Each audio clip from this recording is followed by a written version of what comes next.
Esse podcast é patrocinado por Energia Seguros. E aí, pronto para viajar? Inclua tranquilidade e segurança contratando um seguro viagem no site www.goenergia.ca. Opa, beleza? Você curte o nosso trabalho e gostaria que ele continuasse? Você pode nos ajudar. Então entra lá no patreon.com/Canadá Agora ou no apoia.se/Canadá Agora e ajuda como você puder. Sua ajuda sempre vai ser muito bem-vinda. Agora vamos pro programa.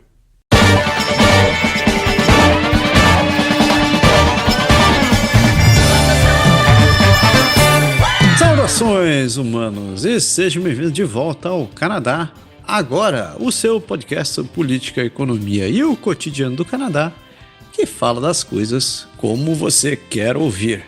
Eu sou o Massaro Rocha e, como todas as semanas, tenho o prazer de ter aqui ao meu lado meu companheiro de programa, o Marquês de Montreal, o Barão de... De onde você tá mesmo, velho? Esqueci na porra da cidade. o primeiro-ministro do... futuro primeiro-ministro do Canadá, seu Paulo Henrique Dantas. Nossa, deu um branco agora. Fala aí, Massaro. Estamos calmos, muita calma depois dessa neve que caiu. E mais calmo, eu só não estou mais calmo que o Joe Biden, porque o Joe Biden estava tão calmo na última encontro que ele foi ver os mano africanos, os irmãos. O cara foi lá ver os irmãos e dormiu, mano. Mano, fala sério, mas vamos que hoje é sexta. Sexta-feira, dia 6 de dezembro de 2024. Meu aniversário, por sinal. Meu aniversário. Oh, parabéns, mano, não sabia esse aniversário. É seu aniversário hoje? Hoje, dia 6. Oh, mano, você é de dezembro também? Dezembreiro, eu mesmo. Mas é isso aí, dia 6 de dezembro, melhor dia do ano. Estamos aqui gravando o programa de número 112. Aqui em Ottawa faz menos 5, mas em Quebec tá fazendo menos 17. É, sensação térmica, menos 15. Olha agora, tá menos 7 fazendo sensação térmica de menos 15. Viva o Quebec. Minha nossa senhora. Ele chegou, o inverno está aí. Agora não tem mais isso. Agora essa morra abaixo. Pelo menos até janeiro. Programa de número 112. Seja bem-vindo de volta ao programa, ou se for a sua primeira vez aqui, seja bem-vindo pela primeira vez. Espero que vocês gostem do programa. Como a gente sempre deixa a lembrancinha básica, dizendo que o nosso programa é feito em blocos.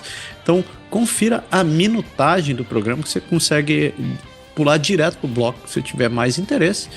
Ou você também pode dar uma olhada no site, no canadagora.com, no post do programa, tem toda a listagem das notícias que a gente traz para vocês. Então, se você tiver no seu tocador de MP3 favorito, seja o Spotify, o Apple Podcast, o Google Podcast, o YouTube, onde quer que seja, a gente pede que você deixe lá a sua avaliação positiva pra gente, que ajuda a melhorar o nosso trabalho. E se você quiser ser nosso patrono, a gente está ali no Patreon e no Apoia-se, tudo com o nome de Canadá Agora. Então, sem mais enrolação, vamos pro programa.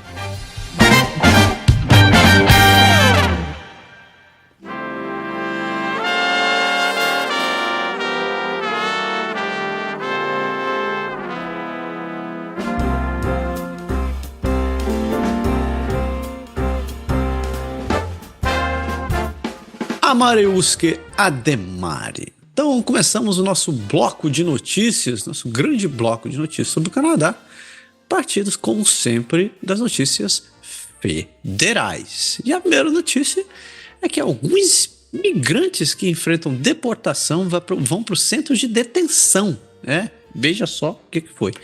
Os migrantes detidos no centro de detenção de imigração em Toronto vivem em condições que lembram dormitórios universitários, com acesso a uma pequena biblioteca, lounge compartilhário e área de recreação. Embora o local tenha uma aparência distinta de um presídio tradicional, ele possui áreas que lembram prisões, como celas de segurança para detentos de alto risco.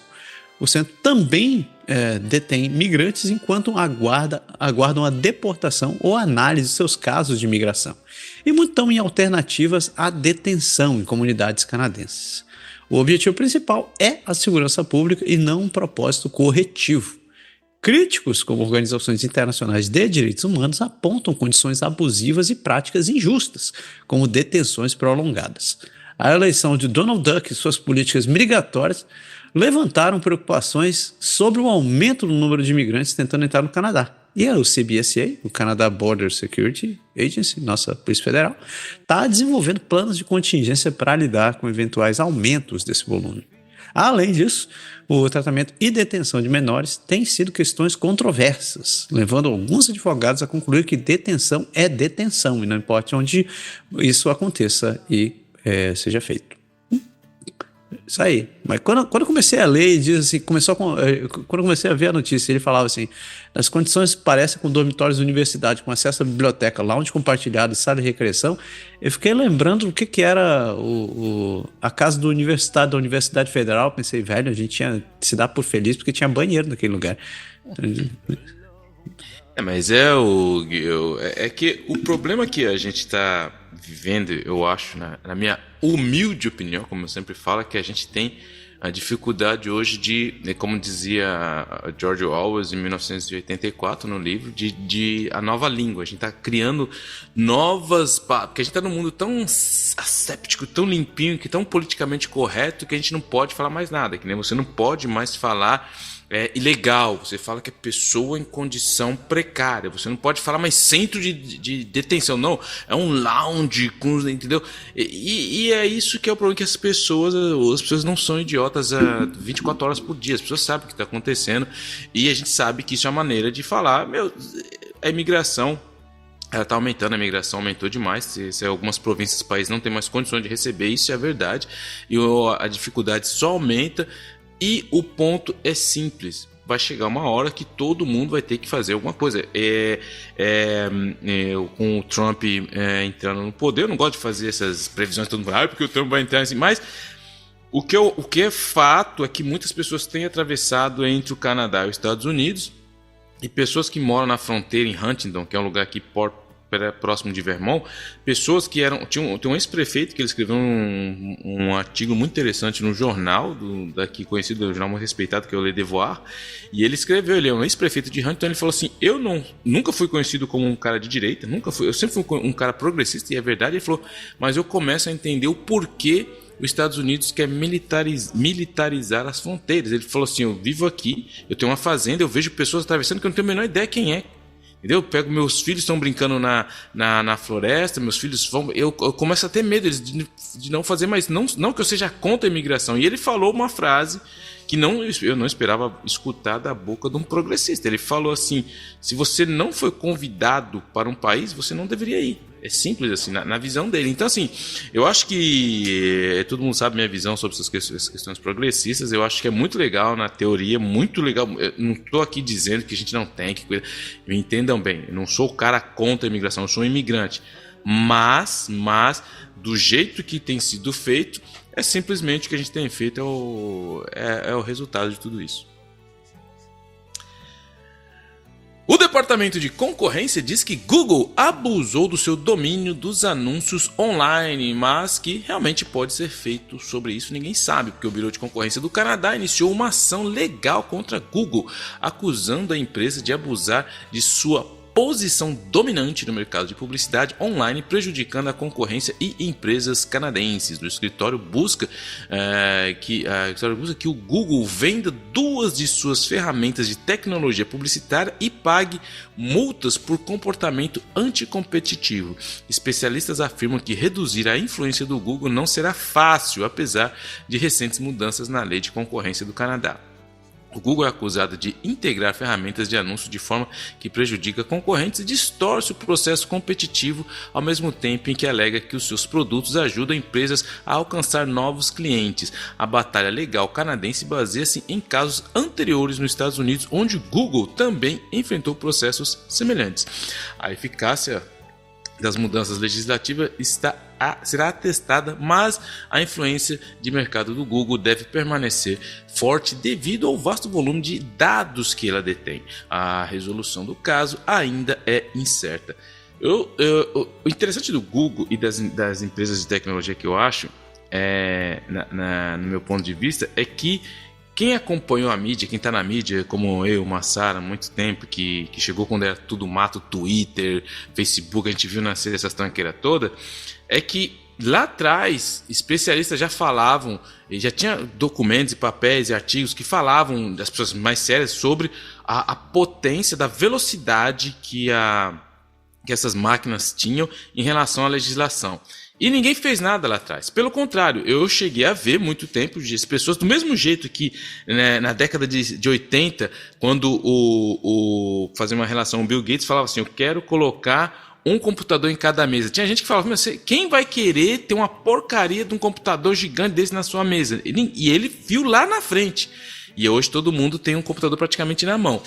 E o Google é a mesma coisa. O Google, ele chegou, ele já tinha a visão dele de dominar o mercado lá atrás. Só que ninguém falou nada. E muita gente usou e abusou, porque tinha jornalistas que falavam, não, nós jornalistas aqui, nossa redação, nunca que uma pessoa vai deixar de ler o nosso jornal e ficar lendo.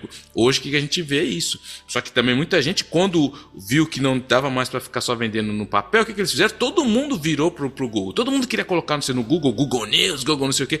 Só que, o cara, o que ele fez? Ele cresceu de uma maneira que ele falou, agora quem manda nessa psoroca sou eu. Agora tá todo mundo, não, então, sabe? Eu vou usar a mesma frase que foi usada quando teve a crise das subprimes nos Estados Unidos, que o Obama, vamos dizer, que protegeu os bancos e pagou toda a dívida dos bancos e lascou um monte de gente, que eles falavam, too big to fail. O Google é isso hoje. O Google, Meta, esses caras, quem com a quantidade de dados e informações que ele tem, quem vai chegar e vai peitar esses caras? Eu quero ver o Superman que vai fazer isso. Senti um tom de agressão da sua parte hoje. Você tá nervoso, Pé? Tá nervoso, mas tá nervoso. E quando chegar ao Canadá, então ficar mais nervoso ainda. E ainda nas notícias federais, mais mulheres são chefes de família nas casas canadenses, mas não se elas tiverem filhos. Isso foi um relatório do Vanier Institute que destacou a penalidade da maternidade, que acabou evidenciando a desigualdade enfrentada por mulheres no mercado de trabalho canadense. Nas últimas 3 décadas, a contribuição das mulheres na renda familiar cresceu significativamente, com mais de 50% das famílias em uniões heterossexuais, tendo mulheres como principais responsáveis pela renda. Contudo, porém, entretanto, todavia, essa realidade é menos comum entre aquelas mulheres que possuem filhos, especialmente com mais de uma criança, por conta da penalidade financeira imposta às mães, pelo menos foi o que foi dito no relatório. Enquanto as mulheres ganham menos que homens, mesmo sendo as responsáveis financeiras em 1/3 dos lares, famílias com mulheres como as principais provedoras possuem uma média de $30 mil a menos em ativos financeiros. Uma consultora, uma economista, acabou identificando que essa penalidade afeta a renda das mães em contraste com o prêmio de paternidade que ela acaba, entre aspas, né? que de acordo com ela beneficia homens com filhos. A flexibilização do mercado de trabalho para homens e mulheres com filhos é vista como um passo importante para igualizar essa situação. Eu acho interessante isso ainda existir no Canadá, porque o Canadá se diz um país extremamente muito mais igualitário do que outros lugares, que protege a igualdade de gênero, protege a escolha religiosa, a liberdade sexual, etc, etc, etc. Mas a gente consegue, relatórios como esse acabam destacando que existem essa diferença. Eu acho curioso e me pergunto, vai, Pé, você tá se coçando? Fala de uma vez.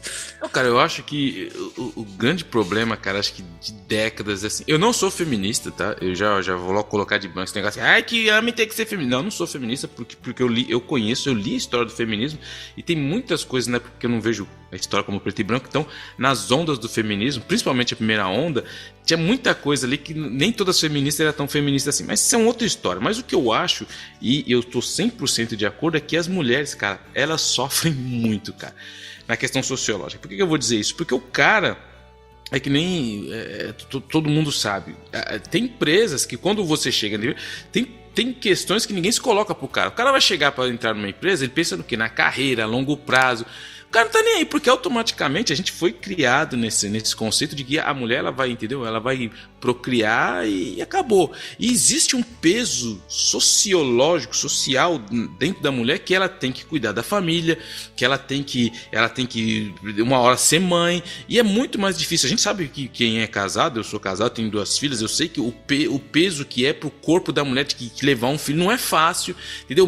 Não só fisicamente, mas mentalmente, porque você quer queira, quer não, o cara tá trabalhando, a carreira dele tá avançando.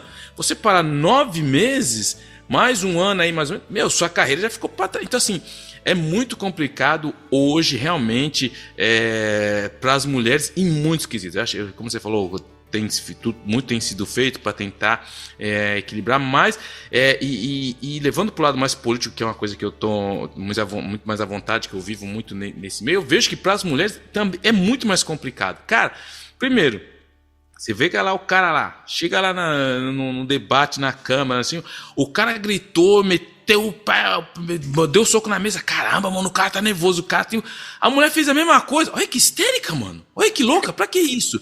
O cara vai a semana inteira com a mesma camisa, com a mesma gravata, ninguém vai falar nada. A mulher for num dia com um vestido parecido, olha, mano, os homens vestidos. Então, assim, é muito complicado para a mulherada.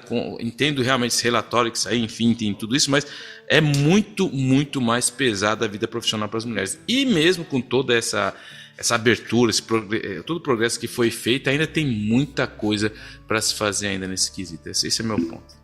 Sabe que eu faço essa analogia muitas vezes, né? Eu digo que o Japão, em alguns pontos, ele está umas 2, 3 gerações na frente da gente. E algumas coisas que acontecem lá, que aconteceram lá, eu vejo que não acontece por aqui. E um troço que eu vejo que está rolando por lá muito pesado ultimamente, principalmente nos últimos 20 anos, é a decisão das mulheres de não quererem casar, não querer ter filhos.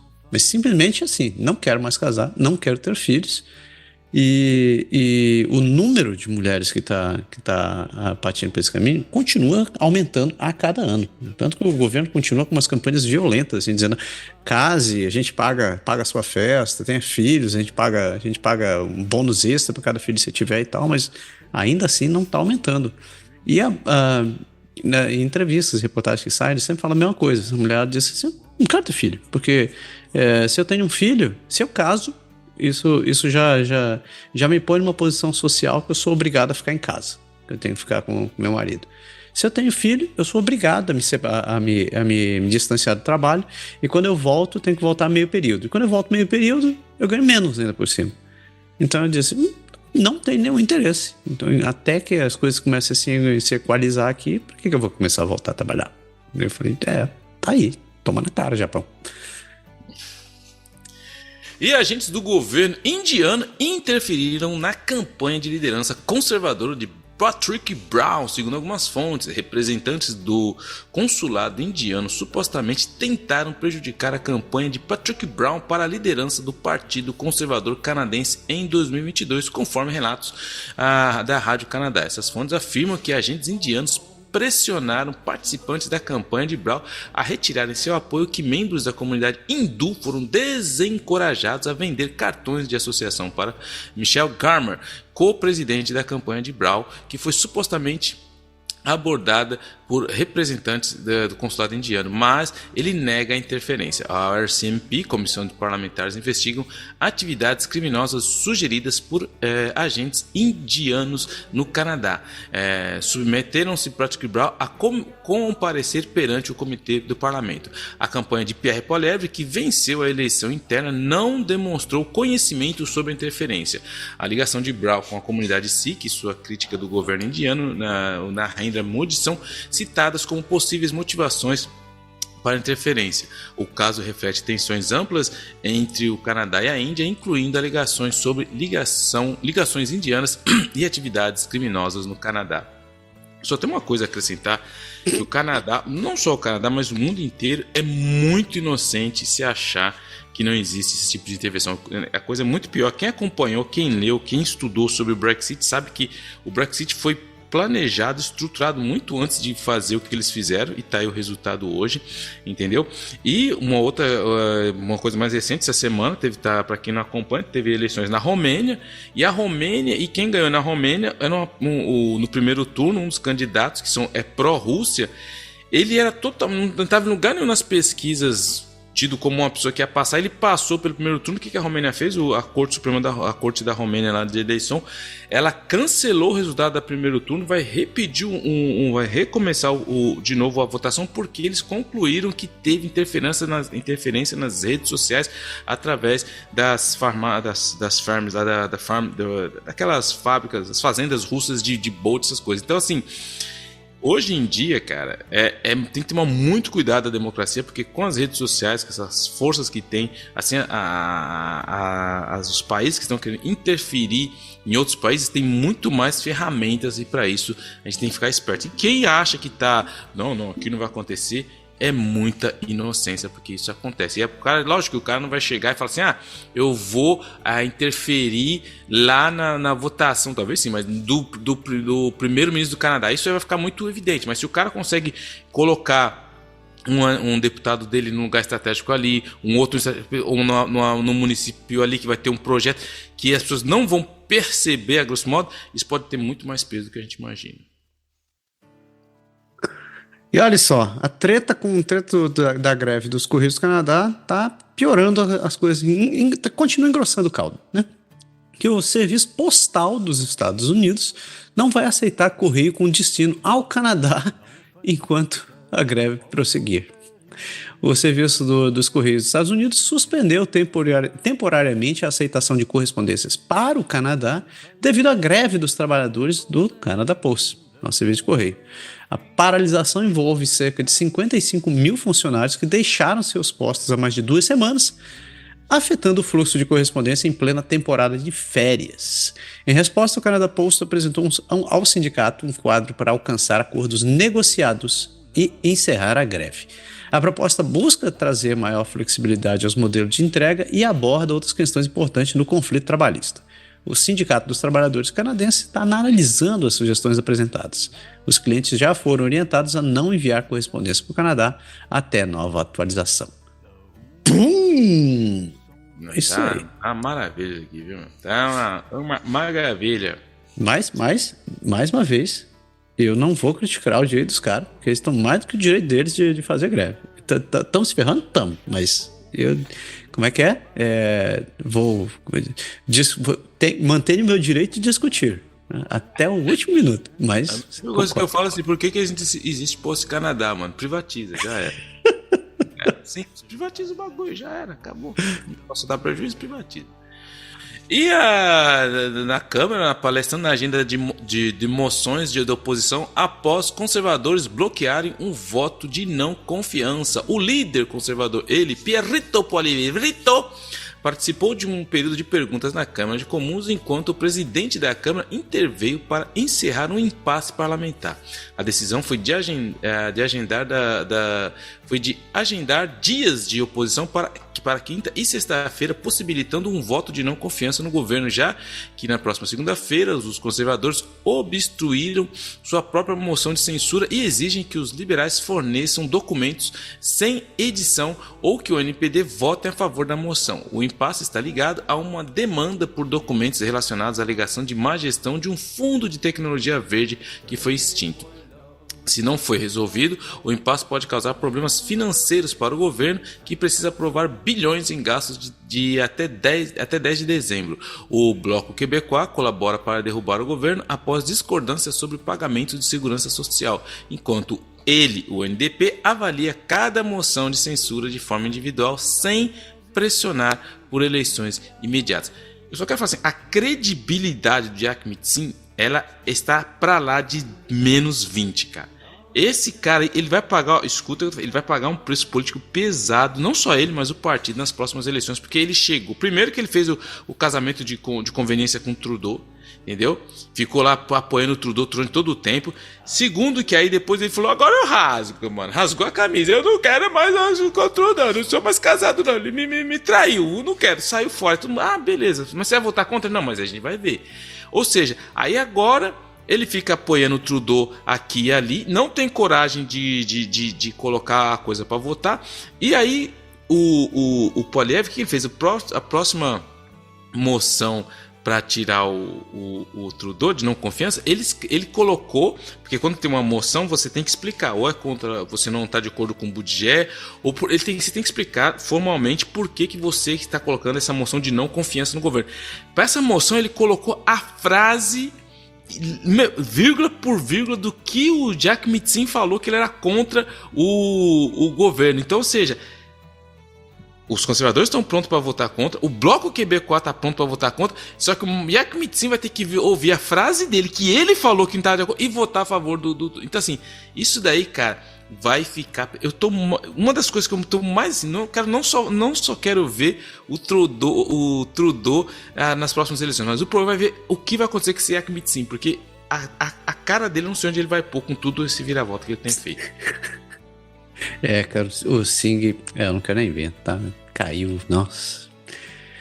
E um ex-candidato à liderança conservadora vai comparecer ao comitê que investiga a interferência estrangeira. Patrick Brown, ex-candidato à liderança do Partido Conservador do Canadá e atual prefeito de Brampton, em Ontário, vai comparecer a um comitê da Câmara dos Comuns que investiga interferências estrangeiras, e especificamente alegações de que agentes do governo indiano tentaram influenciar eleições e realizar atividades criminosas no Canadá. Embora relutante no começo, o Brown acabou aceitando o convite, apesar de questionar a utilidade do testemunho.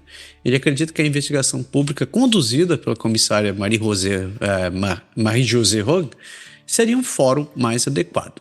Fontes indicam, né, a fofoca do interior, que agentes indianos tentaram sabotar sua campanha de liderança em 2022. A NSI Corp mencionou essa interferência no seu relatório de 2024.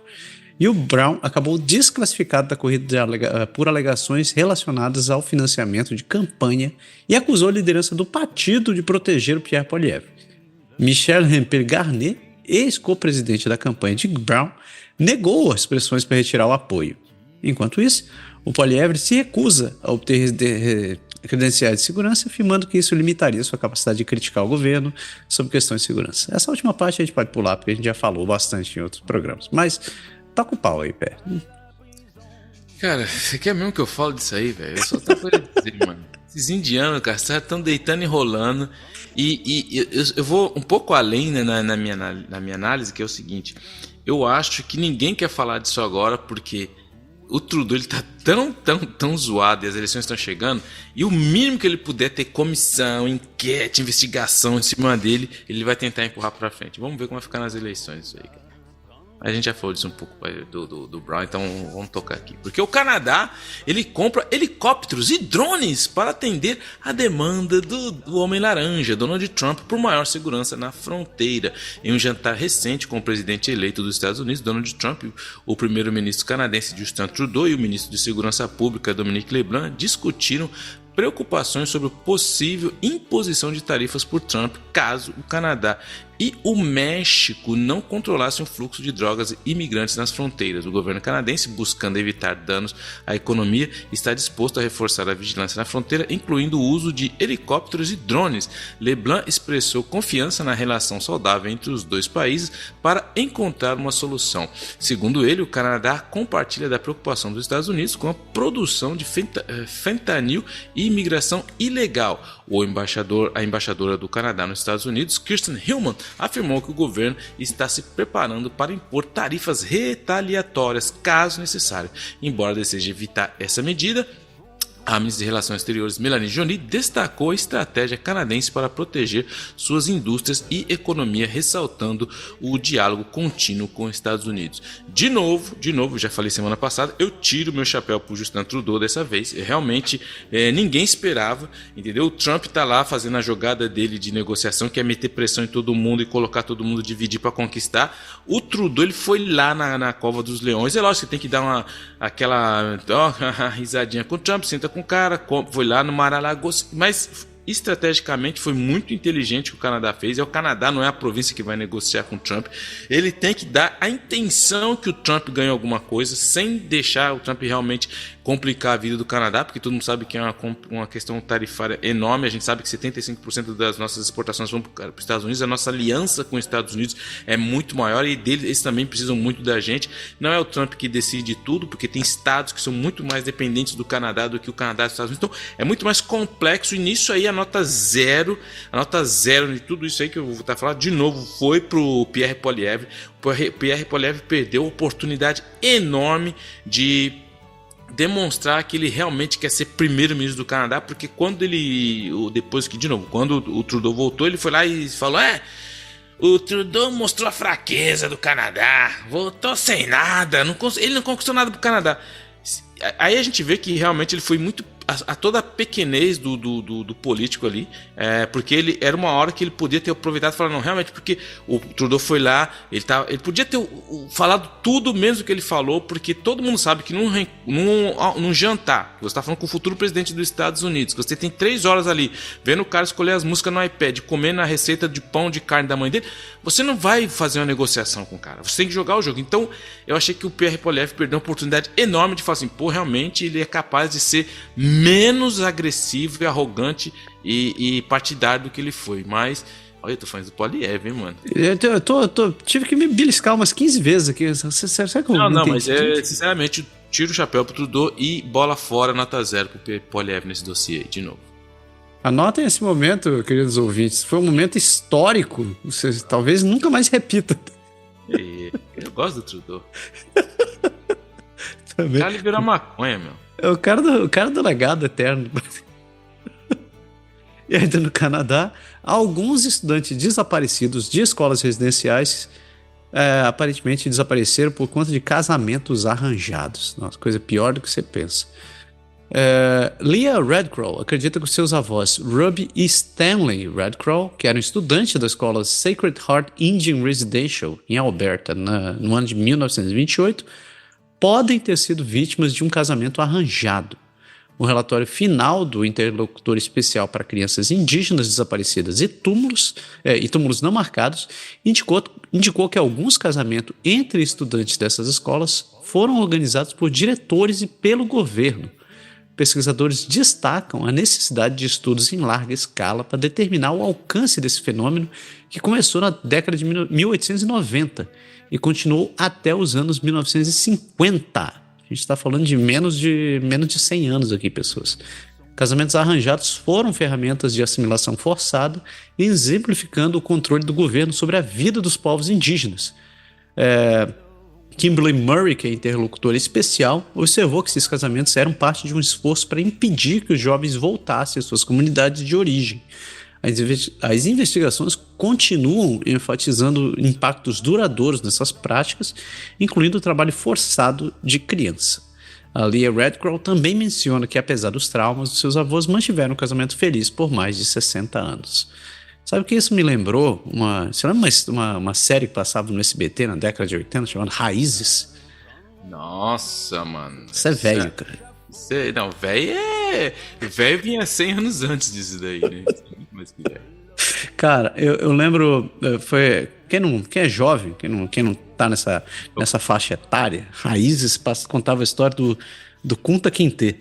Era um cara tinha sido trazido na África como escravo, trazido da África como escravo para os Estados Unidos, e contou a história dele, dos descendentes dele. Eu acho que teve Raízes 2 até. E uma coisa, eu acho que no Raízes 2 que eles falavam, que foi um troço que, quando eu assisti isso aí, eu era pequeno, né, cara? Acho que tinha, sei lá, uns 8, 9 anos, ou menos ainda. Teve uma coisa que eles falaram naquela série que eu fiquei, quando eu escutei, eu falei, caraca, que foi quando eu comecei a abrir minha cabeça para as coisas um pouco mais. Que o menino tava procurando o registros dos parentes deles, né? De quando já se passava mais ou menos nos tempos atuais. Ele foi procurar os registros, chegou lá numa fazenda e falou com o pessoal, meus descendentes acho que moraram aqui e tal. Ele disse, não, eu tô vendo aqui o registro, não tem nada. Aí uma hora ele falou, procura no registro de cavalos. Aí ela foi assim, encontrou ele, meu Deus, eles estavam aqui. Ele falou, Eu falei, caralho, me imagine, cara, eu acho que eu tinha, sei lá, 6, 7 anos nessa época, assim, foi quando eu comecei a me instalar sobre essa questão de desigualdade que a gente vive.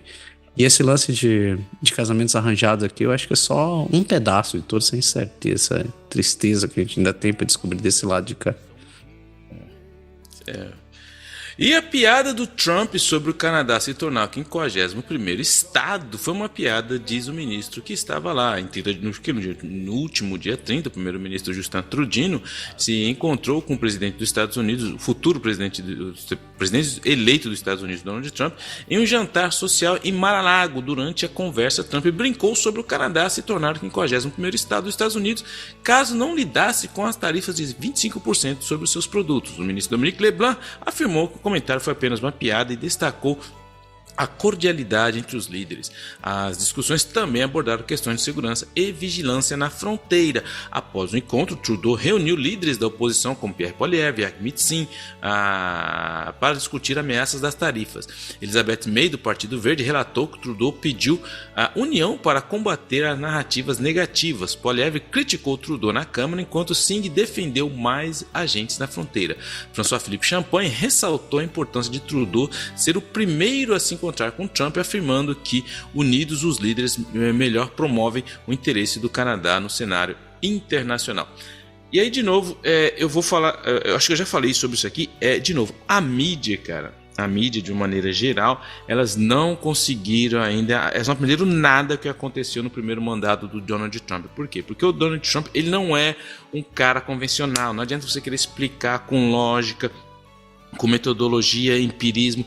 O Donald Trump, ele é um cara que age segundo a mentalidade e as ferramentas do mundo midiático. É totalmente diferente. A mídia prefere tentar explicar ele de maneira lógica e racional, e é o que aconteceu. Ele fez essa piada, lógico que quem vazou isso foi alguém que estava lá do lado do Trump, né? Porque eles vazaram para a mídia canadense, falaram, ele falou isso lá, vê o que dá. Os caras da mídia aqui abraçaram, porque gostam de um nhenhenhê.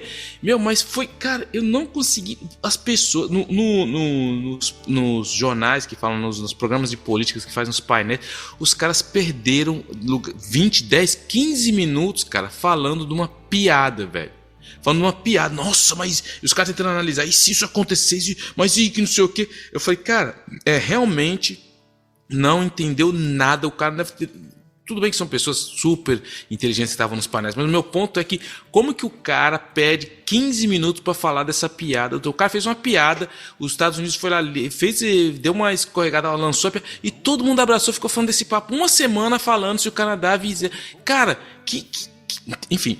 Isso é para dizer que a gente vai ter 4 anos de muita emoção e, de novo, a mídia não aprendeu nada com o primeiro mandato do Donald Trump. Só isso que eu tenho a dizer. Vai ser interessante. E que venha El Toro, né? Agora sou eu ou você? É você. Então, beleza. Eu sou eu, né? Nossa, tô perdido já. Meu Deus do céu, é verdade. E o comissário da RCMP está aberto a implantar cadetes para endurecer a fronteira. Eu li essa. É cadetes, viu? É cadetes para endurecer. Não entendo as coisas erradas. A Polícia Montada do Canadá, né, a RCMP, está considerando enviar os cadetes em treinamento para reforçar a segurança na fronteira entre Canadá e os Estados Unidos, em resposta a crescentes preocupações políticas sobre o controle da fronteira e ameaças tarifárias da administração Trump. Segundo o comissário da RCMP, Mike Durham, a prioridade é deslocar oficiais uniformizados do Departamento de Policiamento Federal para fortalecer as patrulhas. Ele mencionou que, se necessário, os cadetes recém-formados podem ser mobilizados, como ocorreu em 2014 após um ataque no Parliament Hill. O Canadá se comprometeu a adquirir mais helicópteros e drones para patrulhar a fronteira, como a gente já falou. E, além disso, o presidente do Sindicato dos Trabalhadores da Agência de Serviço de Fronteira do Canadá propôs que a agência de fronteira tenha ampliado a sua atuação além dos pontos de entrada oficiais, colaborando com a agente da RCMP para proteger melhor a fronteira e as comunidades canadenses. Parabéns. Alguém pensou, alguém tentando fazer a coisa expandir um pouco mais. Para quem que eu tenho que dar o bravo aqui? É o comissário Durham. Parabéns. Fala assim, mano, a casa tá caindo, o Trump tá chegando, a gente tem que mostrar, mano, os caras... Tem que fazer, sabe o que eu tenho que fazer? Eu tenho uma ideia melhor, cara. Na época da Segunda Guerra Mundial, não sei se vocês lembram da história dos tanques fantasmas. O que a Inglaterra fez? Tinha uma parte lá que os caras estavam falando que a Alemanha ia atacar, os caras, meu filho, meteram uma pá de tanque, tudo inflável, que não era tanque, mas fizeram... E aí quando os caras passando a aviação, a alemã passou, falou, mano, não dá pra ir por ali não, porque ali os caras tá... Mas era tudo tanque inflável. Se você nunca viu, procure lá, faça uma pesquisa sobre os tanques fantasma na Segunda Guerra Mundial, que foi uma tática de desviar. Então tem que fazer a mesma coisa, mano. Mete um monte de coisa, põe lá, mano. Fala um monte de tudo, sabe, aqueles bonecos de posto, põe manequim com aquelas caras assim, tudo na posição. Fala, caramba, esses caras ficam na mesma posição 24 horas, os caras são bons mesmo, né? Pra dar uma enganadinha. Mas falando mais seriamente, assim, não tem opção. Você vai ter que dar uma resposta, porque senão não tem jeito. Tem que dar uma resposta pra dar aquela intenção que o Trump ganhou aqui. Tá vendo? Falei, os caras se mexeram. Tá bom, se mexeu, vamos meter lá, tá, beleza. E segue a nossa amizade. É aquela coisa. Você quer ser feliz ou ter razão? Tá bom, então segue o jogo. Essa é a velha tática e tá certo, tem que fazer isso mesmo. E aqui a gente já falou um pouco disso, mas o NDP não apoiará a moção de não confiança conservadora que usa as próprias palavras do Jack Mitzing. Eu já falei um pouco disso anteriormente, porque o líder do NDP, Jack Mitzing, ele decidiu não apoiar a moção de não confiança dos conservadores, apesar dele citar suas críticas ao governo liberal. Singh afirmou que não irá participar dos jogos do líder conservador Pierre Poilievre. A moção, que pode levar a novas eleições, se aprovada, inclui críticas de Singh sobre a fraqueza e interesses corporativos dos liberais.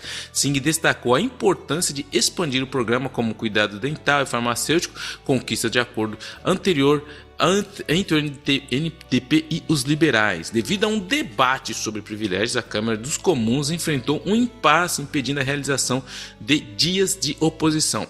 O presidente da Câmara, Greg Fergus, interveio para programar os dias restantes de oposição, possibilitando de uma votação de não confiança que ocorra em breve. Previamente, 2 moções do tipo foram derrotadas com o apoio do NDP e do Bloco, do Bloco e dos liberais. O Bloco expressou disposição para colaborar com outros partidos de oposição, caso seja o interesse do Quebec. Então, ou seja, tá tudo na mão do Jack Mitzing, mas ele decidiu continuar passeando de mãos dadas na floresta com o Trudeau. Mesmo, o Jack Mitzing é tipo aquele cara assim, tipo assim, o cara fala assim, nossa, mano, você tá na mão daquela mina. Não tô não, mano. Mas todo mundo viu você com ela. Não era eu não, mano. Você tava caminhando lá no cinema, sangue bom. Não, tava escuro. Quer dizer, ele tá com a mina, mas ele não quer que todo mundo saiba que ele tá com a mina, mesmo se o mundo sabe que ele tá com a mina. É isso aí. Ele tá com a mina. Ok. Indo em frente, que dureza, né? É ele. Por que essa coisa caiu na minha mão? Era pra ser você falando isso, mas tudo bem. E o Poilievre pressiona Freeland a apresentar declarações econômicas do outono para dar aos canadenses uma olhada nos seus livros. Pierre Poilievre, líder do Partido Conservador, pediu à ministra de Finanças, Chrystia Freeland, que apresente um comunicado econômico de outubro, revelando o estado das finanças canadenses. Tradicionalmente divulgado em novembro, o comunicado proporciona aos canadenses uma visão das finanças federais. Poilievre sugeriu que o atraso na divulgação se deve a um provável estouro no déficit prometido pela Freeland. Apesar de prever um déficit inferior a 40,1 bilhões, com um B de bolo, o escritório do orçamento parlamentar acredita que o valor será maior. A proposta do Poilievre, descrita por Freeland como absurda, foi que ela pudesse apresentar o comunicado econômico em um dia reservado para os conservadores na Câmara Comum. A Freeland afirma que o governo está empenhado em entregar o relatório, mas culpa a obstrução dos conservadores do parlamento pelo atraso. As tensões continuam em meio ao debate sobre ética e a política fiscal responsável. Minha quase futura primeira-ministra, eu fico do lado dela, mas quando o assunto é dinheiro, sempre tem um pé atrás pra mim. Eu só sei que, pra resumir assim, o rombo tá enorme, a dívida tá monstruosa, vai durar anos pra arrumar isso aí que o Trudeau fez, mas ele tá falando, não, mano, nós tem ainda pra tirar, o cartão de crédito tem saldo, por que nós não vamos usar? Eu quero ver os números, é isso. Brasileira tem a camiseta. Trudeau mostra os números. Como é o Jack Maguire? Show me the money. Show me the money. Show me the money. E ela aí, ó, a Air Canada, as passagens mais baratas da Air Canada em algumas rotas não incluirão mais bagagens de mão. A partir de 2025, a Air Canada irá eliminar a opção de bagagem de mão gratuita para os bilhetes de classe econômica mais barato, aliando-se a outras companhias aéreas canadenses. Passageiros com bilhete básico poderão levar apenas um item pessoal e terão que pagar para despachar bagagens adicionais, a primeira por 35 doletas e a segunda por 50 doletas. Quem não realizar o check-in antecipado pagará uma multa de 65 doletas no portão. Mudanças de assentos gratuitas durante o check-in também serão eliminadas, com taxas variáveis dependendo do novo assento escolhido. Viajantes com status de programas de fidelidade na companhia manterão direito a uma bagagem de mão gratuita. As alterações visam otimizar a eficiência e a experiência dos passageiros, mas tem gerado controvérsias com alguns usuários considerando injusto cobrar por serviços previamente inclusos. Por outro lado, aqueles que viajam com pouco volume de bagagem poderão pagar menos em suas passagens. Olha só, tem um fenômeno muito interessante que quem acompanha o mercado econômico, as coisas, que é o que a gente chama de reduflação. O que é a reduflação? Você reduz o tamanho do pacote, mas continua pagando a mesma coisa. Isso é muito comum no jornal, no mercado, nas coisas físicas. Por exemplo, você chega lá, você pega o suco de laranja, é um clássico que eles dão, que ele tinha 2 litros o suco de laranja, e hoje ele tem 1,50 e está quase com 1, e o preço está o mesmo que ele tinha quando dia 2. Você vê isso em pacote, você vê isso quem compra chocolate, você vê. Então isso chama-se a reduflação. As companhias, as empresas reduzem o volume, mas não abaixam o preço. Só que isso se faz também nos serviços, e isso é o que a Air Canada está fazendo. O que o cara faz? Ele chega lá, o cara levava a mochila nas costas, aí falava, vou viajar com um tiracolo, uma coisa aqui, levo comigo, põe em cima. Agora você vai pagar. Se passar do tamanho de uma bolsinha de laptop, imagina, se passar das medidas, o que você pode levar que você não pague, que cabe numa bolsinha de laptop? Passou disso, você vai pagar outra passagem, $35. Então, ou seja, de novo, a Air Canada, esse oligopólio que é sustentado por nosso governo, usando o nosso dinheiro, continua decidindo, mandando, desmandando, fazendo. Vou cobrar, você não quer? Vai a pé. Se não quer, você quer ir pro Brasil? Vai a pé. Se quer ir para outro lugar? Vai a pé. Quer vir de Air Canada? Quer ir sentadinho? Vai pagar mais. E tá tudo certo. Aí a ministra lá, esqueci o nome dela, a ministra do transporte, a Nanda, ela até queria ser primeiro, enfim, depois eu vou lembrar o nome dela, fez, não, isso a gente não pode, temos que ver, que não sei o quê. E sabe o que vai mudar? Nada, porque a Air Canada deita e rola nessa pissoroca, porque ninguém faz nada, ninguém confronta esses pissoroquentos. E você vai pagar, eu vou pagar e todo mundo vai pagar e ninguém vai falar nada. Vai fazer cara feia no portão, vai fazer cara feia lá. Aí você vai sentar e vai caladinho. Porque os caras fazem o que quer. E não tem concorrência nessa porcaria. E ninguém deixa entrar concorrência nessa merda. Você tá nervoso hoje, velho? Não, mas é Canadá, mano, eu vou falar, isso daí eu vou falar, mas esses caras não tem. Esses caras têm espírito de porco, velho. Esses caras, esses caras têm mano, pelo amor de Deus, velho. Como diz minha mãe, devem ser filho de chocadeira, velho. Porque não tem mãe. E assim a gente fecha nos notícias federais com esse último rampante de ódio com a Air Canada, mas nunca vai ser o último, porque sempre tem mais coisa com a Air Canada. E a gente segue em direção às províncias do oeste, com British Columbia, Alberta e Manitoba. E a gente já volta.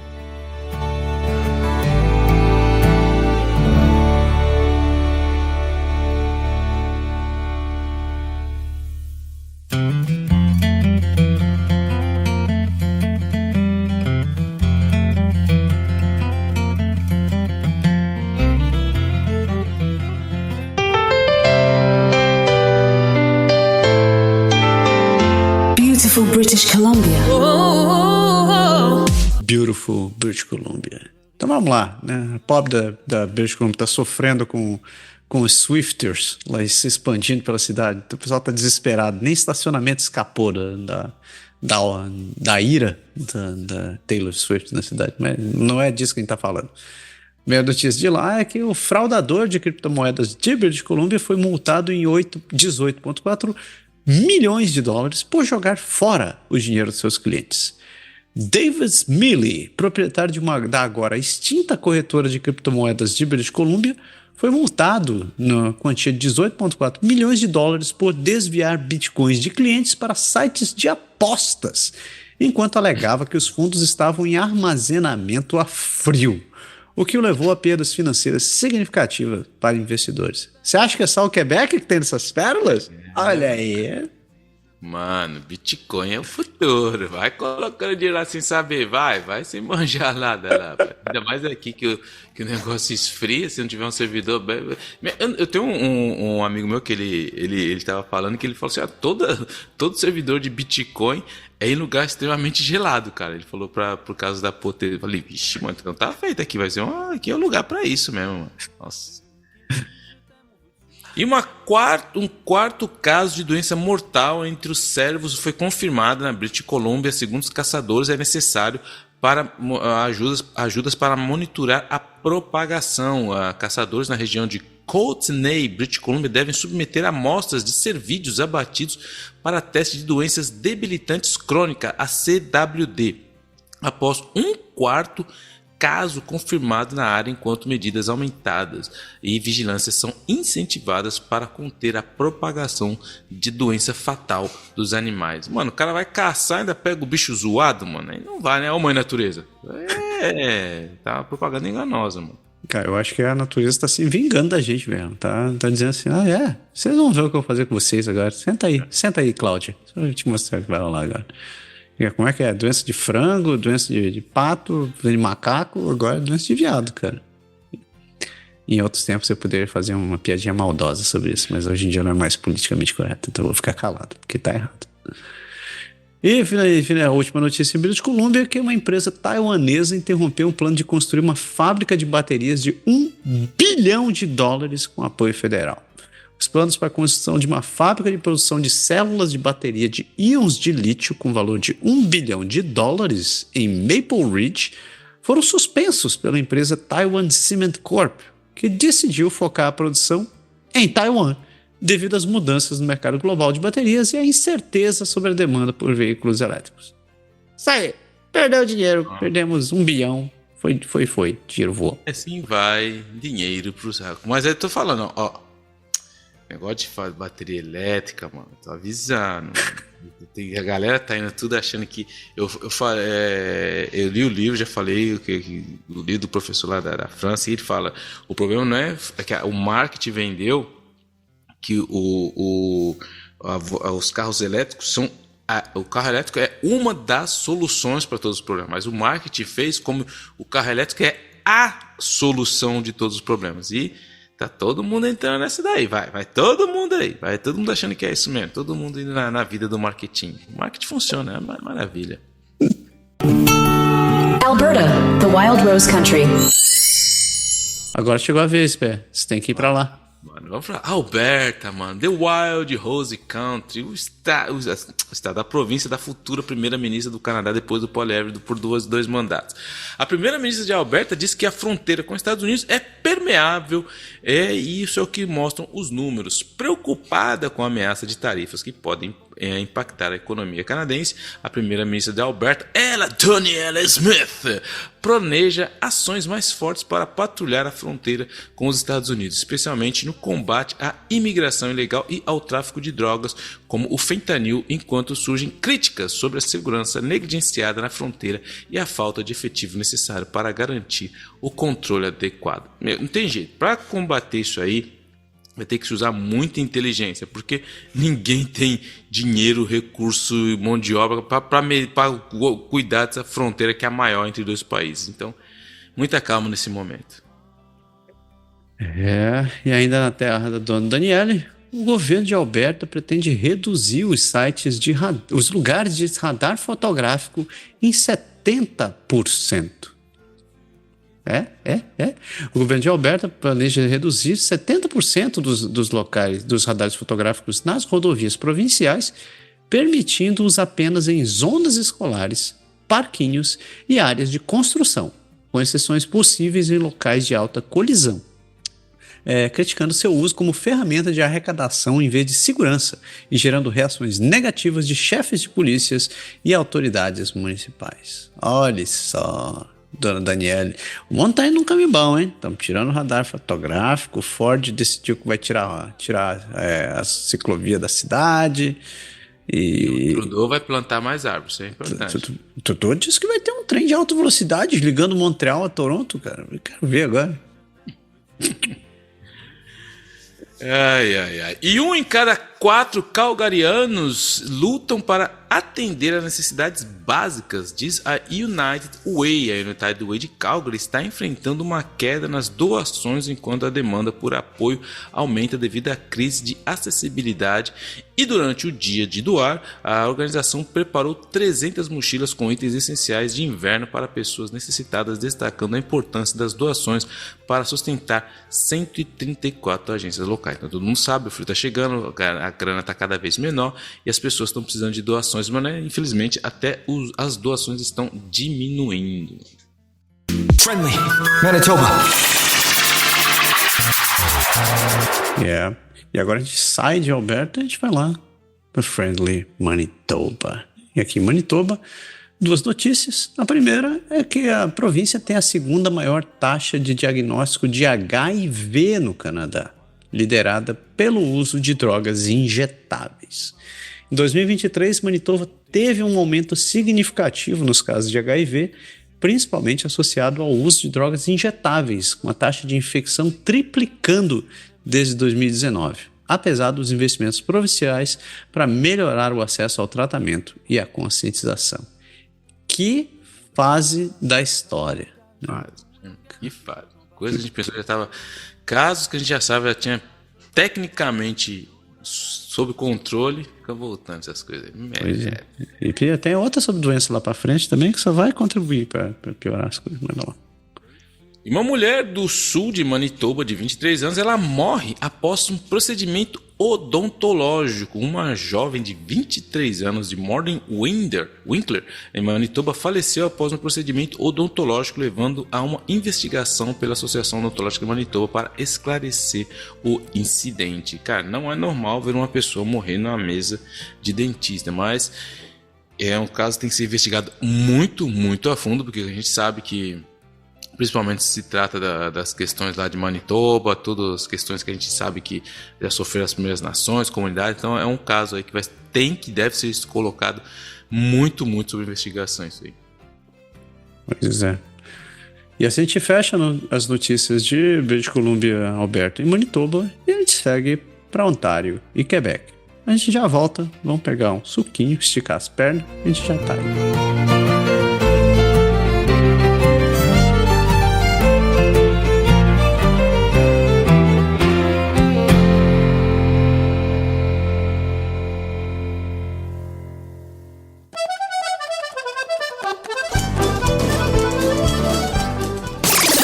Ontario, a place to grow. Fordlândia. É isso aí. Então, na Fordlândia, país, a província seu, Donald Ford. Donald Ford, acabei de criar um novo cara, velho. É o amálgama do Doug Ford com o Donald Trump. É o Donald Ford. É um inferno na Terra. Mas a primeira notícia de Ontário é que os conselheiros se movem para reduzir o aumento da tarifa para idosos, mas outras mudanças estão esperando na fila. O plano endossado pelos comissários de trânsito propõe reduzir o aumento proposto das tarifas para idosos de 120% para 60%, sem aumentar os impostos, mantendo algumas gratuidades.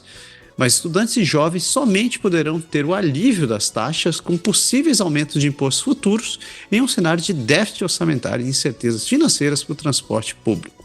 É isso aí. Então, se você é idoso, talvez você venha a ter um benefício no custo do seu transporte. Mas quando a gente está falando de Ontário, né, e se o Doug Ford está arrancando tudo que é transporte público, fazer você comprar carro, então isso não vai adiantar nada.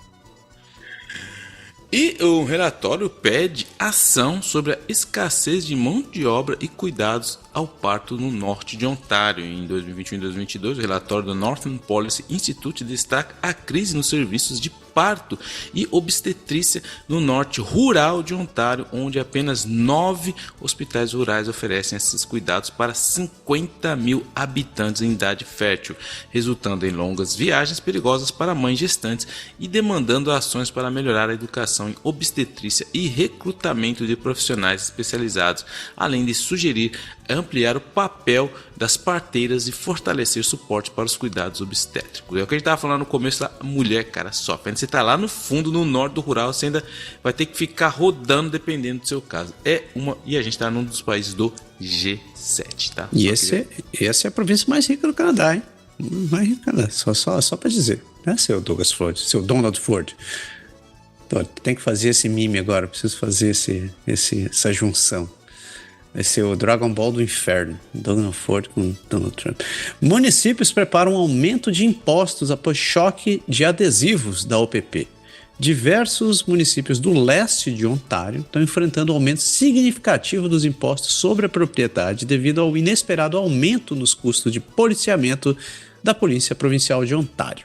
E prefeitos como Robert Lefebvre de Roxbury estão pedindo o congelamento dos custos da OPP nos níveis de 2024 para aliviar o impacto financeiro. Aproveitar e mandar um abraço ao nosso querido amigo João. João e Ana Clara, o João me mandou a notícia que ele já recebeu uma boa notícia do governo da cidade dele lá, que ele vai receber o 8% de aumento. Foi 8% de aumento? Acho que foi 8 ou 10% que ele mandou. Que é uma alegria, né? Primeiro você começa o ano já pagando, sabendo que você vai ter 8%, e ele está muito porque os caras não estão passando para tirar neve. Então tá uma maravilha só. Isso aí tá uma delícia. Só repercutindo o que ele me disse aqui, a cidade tem um clerk ganhando 120 mil e a folha da prefeitura vai ganhar 4% de aumento.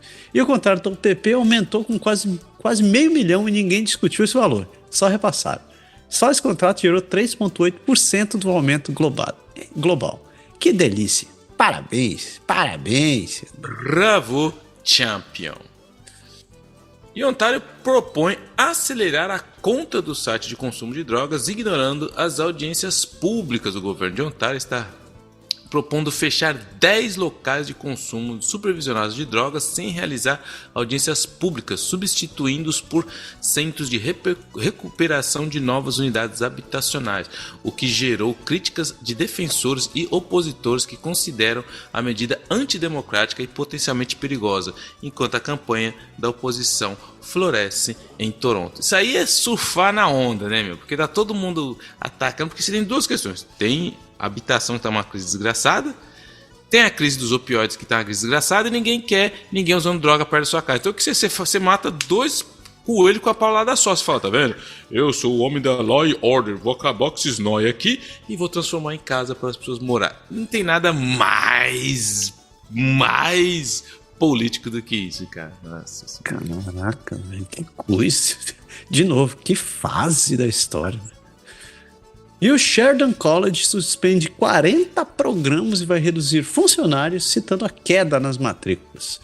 O Sheridan College anunciou a suspensão de 40 programas e a demissão dos funcionários devido a uma queda nas matrículas, em meio a desafios financeiros causados por mudanças nas políticas governamentais e financiamento insuficiente, resultando em um impacto previsto de 112 milhões na receita. Agora eu vou abrir aquele parêntese de meio quilômetro, porque o Sheridan foi mais um dos colleges que estava se beneficiando com todo esse programa de imigração que existia aqui. Esse mesmo programa de imigração que foi feito sem planejamento, sem o devido planejamento de todas as outras áreas que deveriam estar envolvidas, como conselhos profissionais, como mercado de trabalho, como mercado imobiliário, como parte de saúde, e o raio que o parta, e que abriu o portão para a imigração e que vinha gente aqui estudar, fazia seu college, depois dava entrada e queria ficar no país. O que aconteceu?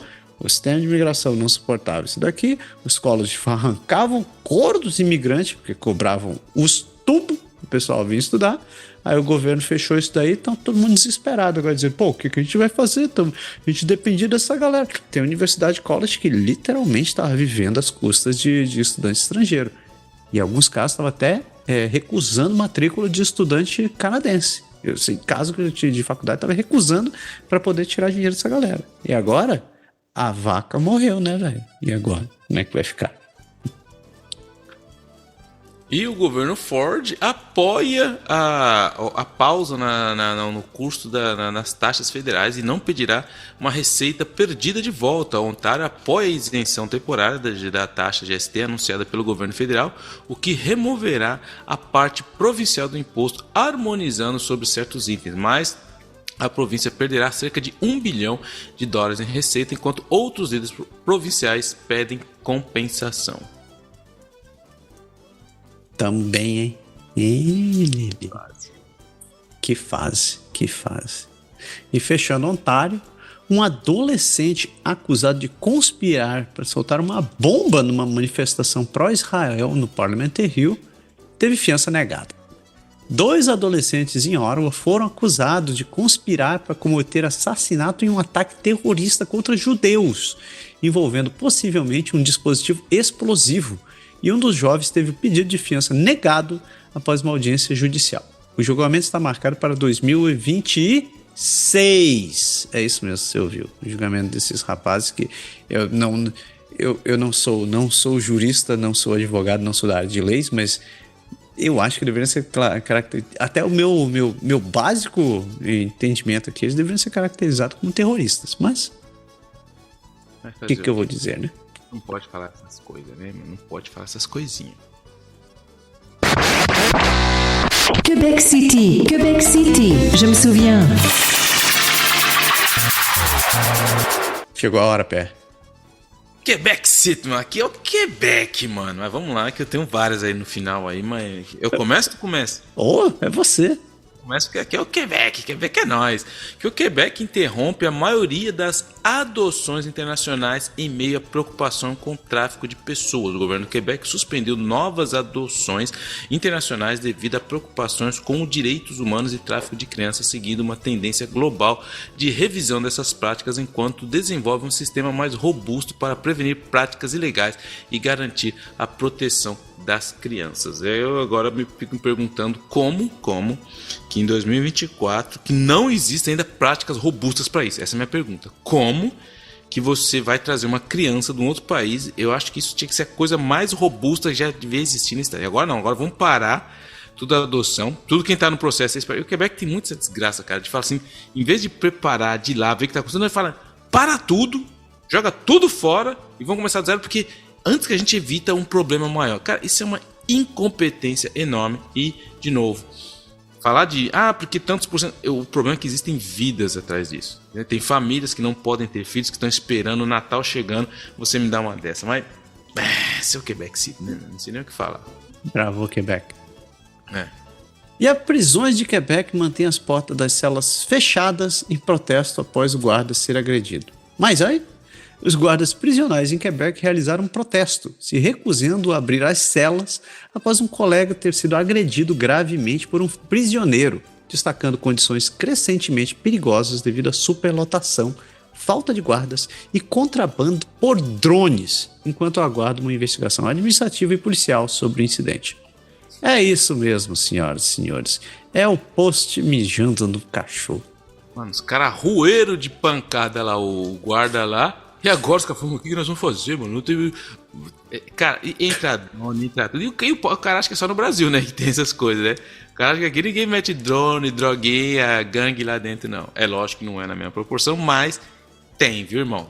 Vem que tem. Vai lá dentro que tem.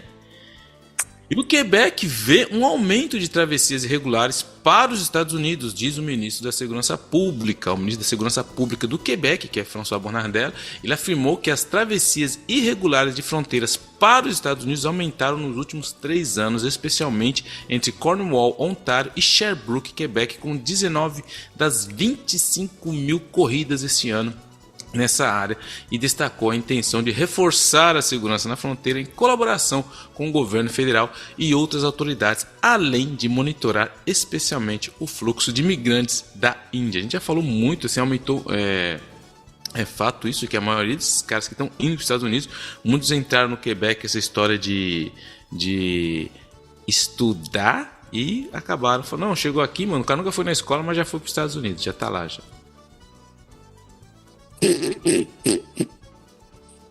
Que dureza, velho, que dureza.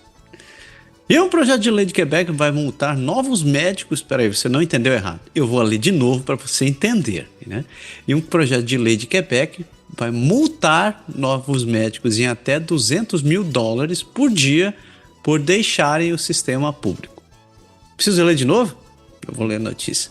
Porque um novo projeto de lei proposto pelo ministro da Saúde de Quebec, Christian Dubé, exige que médicos recém-formados na província trabalhem nos primeiros 5 anos no sistema público de saúde sob pena de multas diárias elevadas, visando reduzir a imigração para o setor privado e garantir acesso aos cuidados para a população.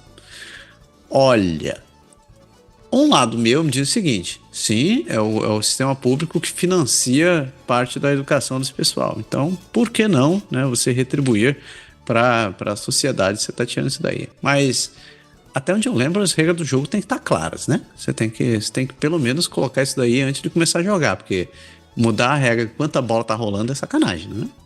Então, mas é isso que eles vão fazer, o projeto tá... Porque os caras, eles fazem os balões de ensaio, que a gente chama, né? Eles pegaram, soltaram no ar, assim, ó, a gente tá pensando em fazer isso aí, gente! Aí a mídia, todo mundo, os comentaristas, especialistas, sindicato e profissional, e todo mundo começa a dar opinião, aí eles vão pegando tudo, agora a gente faz o nosso projetinho. E o projeto vai ser isso aí mesmo, só que tá previsto um contrato que vai ser assinado quando o cara entra na escola. Então vai estar tudo bem amarradinho, segundo o ministro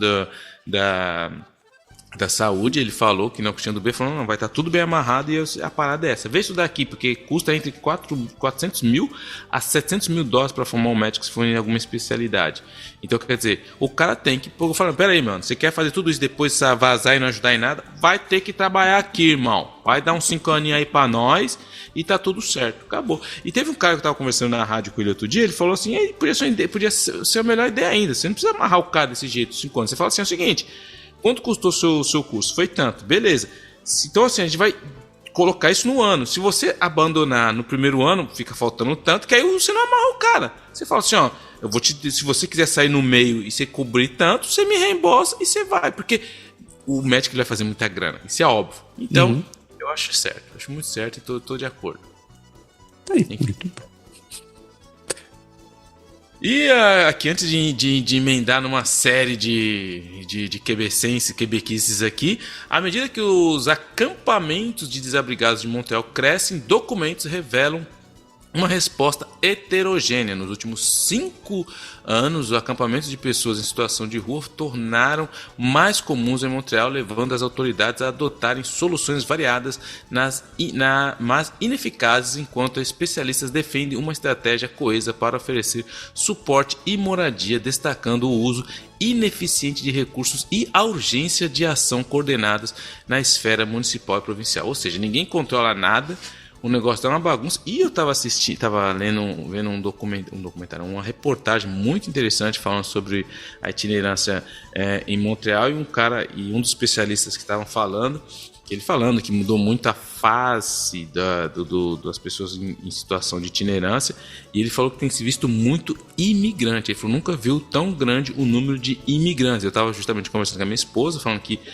é lógico, não é nada empírico, não é nada científico a nossa análise, mas você vê que a galera que veio em 2007, 2008, que tinha um total conhecimento, que vinha como imigrante residente permanente, que realmente, quer queira, quer não, a gente fez parte de uma nata do Brasil, porque você ter faculdade, você ter dinheiro para vir, você ter condições de viajar, você ter condições de aprender um outro idioma, não é todo mundo do Brasil que tem essa condição. Então a gente chegou num quesito de preparação muito maior. Hoje, com essa questão de refugiado, disso e daquilo outro, tem se complicado bastante, e ele estava falando isso justamente, que aumentou também idosos, né, e pessoas que são vindas da imigração. Isso daí foi muito inquietante. Eu achei assim uma situação bem complicada, tendo em vista que a gente sabe como está a situação por aqui. Mas Dito isso, eu quero começar com a primeira, porque o nosso amigo tem a ver com Quebec, é federal, mas tem a ver com Quebec, porque o nosso amigo Trudoninho, ele vai lançar, tá ligado? O cara é professor de teatro, né, mano? Eu gosto sempre de dar o currículo do cara para mostrar a importância e o peso do conhecimento dele, porque Ottawa vai lançar uma campanha de publicidade para prevenir o aumento de demandas de asilo, exatamente, com o nosso dinheirinho, as publicidades que vão custar nada mais, nada menos que $250 mil, que vão começar a aparecer em tudo quanto é motor de recherche aí, como o nosso amigo Google, que a gente falou, e sabem quantos idiomas vai estar? 11 línguas, então vai estar lá espanhol, e no hindi, em tamil, no ucraniano, vai estar lá, todo mundo vai entender realmente que não é um atalho pegar ali o caminho para vir aqui para nós e para depois chegar lá e direto para lá. O Ottawa ele gasta desde 2018 que a Ottawa já está gastando mais de $768 mil com campanhas que são ligadas entre a imigração irregular. E o que dizem nisso aí que a campanha ela vai ter um tom bem diferente para realmente dar uma tendência, não é aquela que o Trudeau fazia, o Trudeau é o amigão da imigração, ele quer tirar essa imagem Trudeau, o amiguinho que vai salvar todo mundo, que venham para cá, que vai tudo certo, ele quer tirar isso, vamos ver se vai funcionar essa campanha aí, mas eu quero muito ver isso aí, para ver no que vai dar. Uma outra, eu só queria dar um follow-up aí, porque saiu a sentença do nosso amigo aí, para quem não lembra dele, o Adams Diwa, ele era um ex-empregado do SILS, que é um centro de saúde pública aqui, e ele fez ele forneceu muito passaporte de vacina irregular, tudo falso, entendeu? Ele conseguiu meter no bolso dele mais de $150 mil, mas $150 mil saiu aí a sentença dele, ele fez os passaportes, ele foi agora direto para a prisão e perdeu toda a grana, porque os caras acharam uma grana lá na conta do nosso amigo Adams Diwa, 25 anos, então ele foi lá, saiu a condenação dele, vai direto para detenção. E ele ganhou mais 150 mil, que agora ele liberou. Então você imagina que durante a pandemia todo mundo tentando se defender, o que o cara fazia? Lá dava um passaporte de vacina para o cara que não existia. Isso permitia as pessoas fazer um monte de coisa. Então, ou seja, tinha pessoas que talvez estavam contaminadas e frequentando todo mundo graças ao campeão aí que dava todo mundo aí. Então eles ainda conseguiu, a justiça conseguiu ainda pegar mais de 130 mil que acharam numa conta do esperto. Então, ou seja, o bicho é tão esperto que nem esperto ele é para ser tão esperto. O bicho é zoado mesmo, que nem o dinheiro conseguiu esconder dele aí. Então acabou, bravou campeão, Dimar vai lá, passa um tempo lá na prisão, perdeu toda a grana. E uma outra aí, ó, notícia aí de novo, imigrante, irmão, sei que chegou agora aí, irmão, nós é irmão, tá ligado? Nós é imigrante, nós é irmão, não durma como o Biden, chegou aqui, vai mais rápido possível atrás da sua carta de motorista, porque o Quebec e aquela tolerância de 6 meses pro imigrante sem carteira vai acabar, viu? O Quebec tá apertando aí o parafusinho para quem não gosta, porque antigamente como funcionava? Você chegava aqui, você tem 6 meses para tirar a carta de motorista, só que agora se você reprovasse na primeira, que foi o meu caso, eu reprovei na primeira teste prático, e aí eu quase matei a mulher, porque a mulher olhou pra minha cara e falou assim, nossa, você tem muito maus hábitos. Falei, tia, que é Itaquera, sangue bom. Piloto do bombeiro, as motocas passavam buzinando, aí você tem que trocar de faixa olhando 50 mil vidros, agora você tá me tirando porque eu não faço o exorcista com a cabeça olhando pra todos os lados antes de me dar a faixa, que nem cá. Mas tudo bem. Então se você foi como eu aí, se você se compadece desse meu momento, agora se você reprovar na primeira, você já não tem mais direito de dirigir, então. Reprovou, então você vai esperar, nada de continuar usando sua carteirinha aí, entendeu? Negativo, e tu vai fazer o quê? Tu vai esperar até tu tirar tua carta de novo. Então, fique esperto aí, porque a tendência é piorar para imigrantar. Então, já vai se praticando aí. E para terminar, não terminando ainda, eu queria fazer um momento good vibes aí para um casal de imigrantes brasileiro que realmente é muito interessante de ver o brasileiro dando boas novidades, que é um casal que eles são pelo 6º ano já, pelo 6º Noel, eles pegam que eles chamam os órfãos de Duplessis, eles acabam adotando pessoas em casas de caridade, eles pegam pessoas idosas, né, e eles cuidam realmente deles, e assim, muito interessante que eles pegaram, saiu até no jornal aí falando deles, a Manuela da Silva e o Victor Saiga, aí ó, parente seu aí, Massaro, não, brincadeiras à parte, que eles pegam um senhor lá, eles cuidam, então assim, isso que a gente fala, sempre explica a importância, se você quer, em vez de ficar reclamando, aí porque o Quebec é racista, aí porque o Quebec não gosta de imigrante, aí que... Tenta se infiltrar na cultura, vai lá, faz a sua parte, faz um pouquinho da sua parte, tenta se entender, se infiltrar, aprender. Eu não estou dizendo que você tem que colocar a sua cultura de lado, mas olha o bom exemplo aí, ó, da Manuela e do Vitor. Foram lá, eles pegam o tiozinho lá no organismo, eles fazem parte do organismo que se chama Le Petit Frère, e eles pegam o tiozinho, levam o tiozinho para Cabana Açúcar, passeia com o tiozinho. A quantidade de coisas que eles aprenderam e compreenderam com isso não tem preço. Então, tá aí um bom exemplo, gostei, bravo, Manuela Silva e Victor Saiga, dando realmente um super bom exemplo de como você tem maneiras de se integrar, aprender o francês e fazer outras coisas, ao invés de simplesmente reclamar como a galera faz. Mas dito isso, para fechar agora, realmente para fechando de maneira definitiva o fechamento, entendeu? Não posso deixar de salientar que hoje, no dia 6 de dezembro, comemora-se aqui no Quebec, o terrível incidente que aconteceu no dia 6 de dezembro de 1989, que foi o ataque na escola politécnica, que foi onde um maluco antifeminista que odiava mulheres, ele entrou na escola politécnica e ele matou 14 mulheres. O foco dele era matar só mulheres. Ele tirava os caras da sala, ele fechou as mulheres na sala com a metralhadora, ele matou 14 mulheres. Eu não vou citar o nome desse infeliz, porque não precisa disso, não faço questão, mas devemos lembrar do nome dessas 14 mulheres que foram, infelizmente, a vida foi interrompida porque elas decidiram entrar e fazer um curso de engenharia. Vai ter várias atividades hoje, vai ter uma comemoração muito importante aqui em Quebec, como tem todo ano. Então hoje é um dia que se relembra, se rememora-se esse momento triste que é da história do Quebec, que aconteceu no dia 6 de dezembro de 1989, que foi o ataque da Polytechnique. Eu só acho uma coisa horrível, eu vou falar assim, que tem um organismo que chama Poly Gemesouvian, que é uma das sobreviventes que cuidam desse organismo, que elas há muito tempo estão pedindo uma lei mais forte sobre as armas. O Trudeau falou que ia fazer a reforma, depois teve uma pressão, ele tirou a reforma. Aí, por acaso, vocês sabem que eu não acredito em acaso, em coincidência, em política, ontem, porque durante toda a semana que estava falando disso, ela falou assim, uma das pessoas falou, se o Trudeau vier, eu vou dar minhas costas para ele, porque eu acho que ele não fez o que ele deveria ter feito.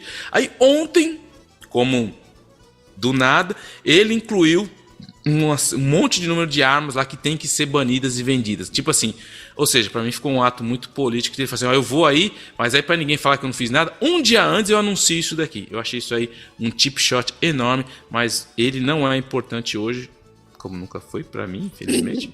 Mas o que eu quero dizer é que dia 6 de dezembro um cara entrou e matou 14 mulheres aqui no Quebec. Por quê? Porque elas eram mulheres e ele achava que elas iam dominar o mundo e acabar com ele e ponto. Pô, que droga. Tinha que ser no meu aniversário, né? Que desgraça. Assim a gente fecha as notícias de Ontário e Quebec e segue para o nosso último bloco de notícias do programa com Newfoundland, Labrador e New Brunswick. A gente já volta.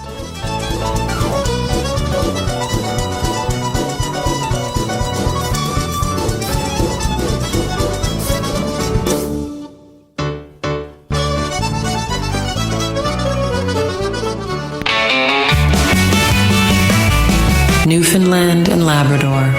Come home.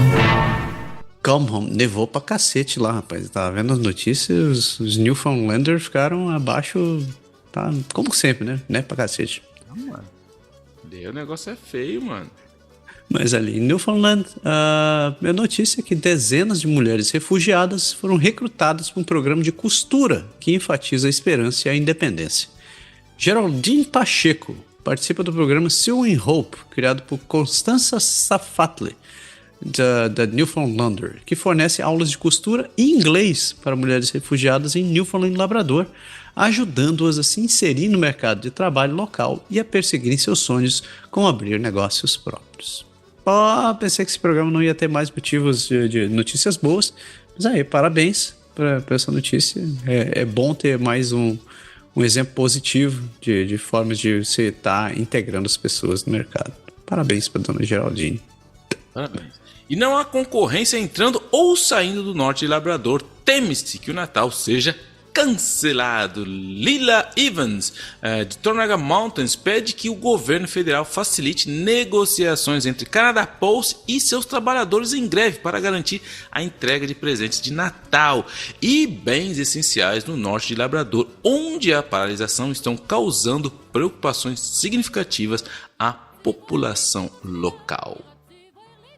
Você sabe que o Canadá tem o código postal oficial do Papai Noel, né, cara? Tem o código postal do Papai Noel. Vocês não estão sabendo, o Canadá tem o código postal do Canadá é letra, número, letra, número, letra, número.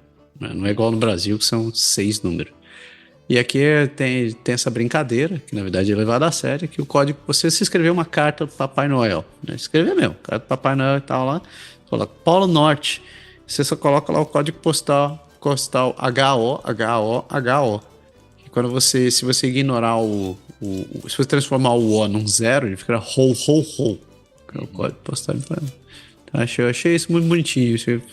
Uma vez meu filho fez isso, daí da outra vez ele desistiu, não quis mais fazer esse negócio, né? E eu vou falar posso falar outra coisa interessante do Post Canadá? Opa, vale. Se quiser escrever uma carta pro seu chefe, do seu deputado, pro Trudeau, você não precisa de selo. Você não precisa de selo, porque existe uma lei da época da Confederação, né, que as pessoas têm que ter acesso ao seu deputado. Então, se você escrever uma carta e você não colocar selo e colocar o endereço do parlamento, seja provincial ou federal, vai chegar lá pro seu deputado federal. Até para governadora geral, se você escrever para ela, você não precisa pôr selo. Você põe lá e escreve, mas escreve em inglês, tá? Porque em francês ela não vai entender nada. Só você acredita. Que maldade. Não, isso é um fato. Você me pergunta, se o Posto Canadá tá de greve agora, será que as crianças não estão conseguindo mandar carta pro Papai Noel também, cara? Acho que não. Meu Deus, é o fim do mundo? É o fim do mundo. New Brunswick, un des places. Être, ici on le peut.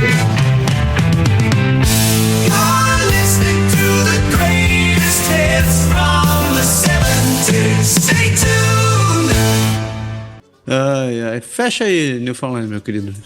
Newfoundland e Labradores. Não, acabou, era a última de Newfoundland e Labradores. Essa era a última? Era do Papai Noel. Eu tô perdido hoje, velho. Eu tô em ritmo de festa. New Brunswick, porque o Quebec ele pede que Nova Brunswick considere o impacto da mina de Dalhousie que foi proposta.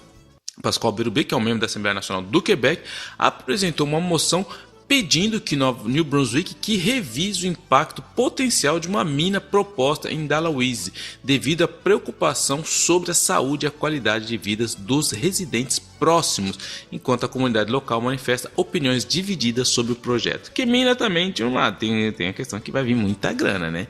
Vai vir muita grana, né, irmão? Então, né, descolocar de lado na situação de hoje, né? Imagina o olhinho do Lego vendo aqueles dólares, igual o lobo do pica-pau. Né?